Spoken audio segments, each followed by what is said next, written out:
మా వంటగదికి స్వాగతం. మా వంటగదిలో ఈరోజు పులిహోర కలుపుకోవడానికి పులిహోర పేస్ట్ ఎలా తయారు చేయాలో చూద్దాం. ఇది ఒకసారి చేసి పెట్టుకుంటే 10-15 రోజులు వాడుకోవచ్చు.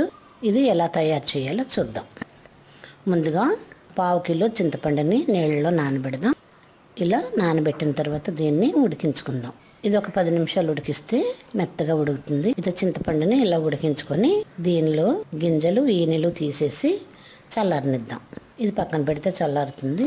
ఇప్పుడు పులిహోరలోకి వేయడానికి పదార్థాలు: కరివేపాకు, ఆవాలు, మినపప్పు, జీలకర్ర, పచ్చిమిర్చి, అల్లం, వేరుశెనగ గింజలు.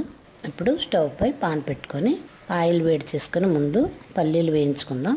ఇవి వేగుతుండగా చల్లారిన ఈ చింతపండు మిశ్రమాన్ని మిక్సీలో వేసుకొని పేస్ట్లా తయారు చేసుకుందాం. సిమ్లో పల్లీలు వేగుతున్నంతలో ఈ చింతపండుని మిక్సీలో వేసుకొని పేస్ట్లా తయారు చేసుకుందాం.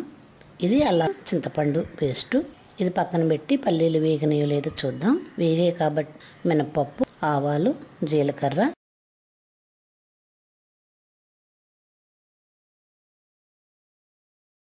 కరివేపాకు, మిర్చి, ఎండుమిర్చి 1 నిమిషం వేయించుకుంటే ఇవన్నీ మొత్తం ఫ్రై అవుతాయి.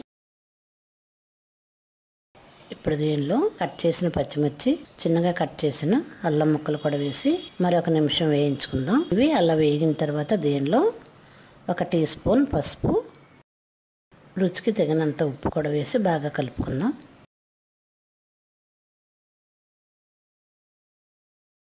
ఇప్పుడు దీనిలోనే ముందుగా మనం ప్రిపేర్ చేసుకున్న చింతపండు పేస్ట్ కూడా వేసి మరొక 2 నిమిషాలు ఉడికించుకుందాం. ఇది ఆల్రెడీ ఉడికించింది. అయినా ఈ పోపులో వేసి బాగా ఉడికించుకొని నూనె పైకి తేలేంత వరకు ఉడికించి స్టవ్ ఆఫ్ చేసుకుందాం. ఇప్పుడు పేస్ట్ రెడీ అయింది. స్టవ్ ఆఫ్ చేసుకొని దీన్ని ఒక బౌల్లోకి తీసుకుందాం.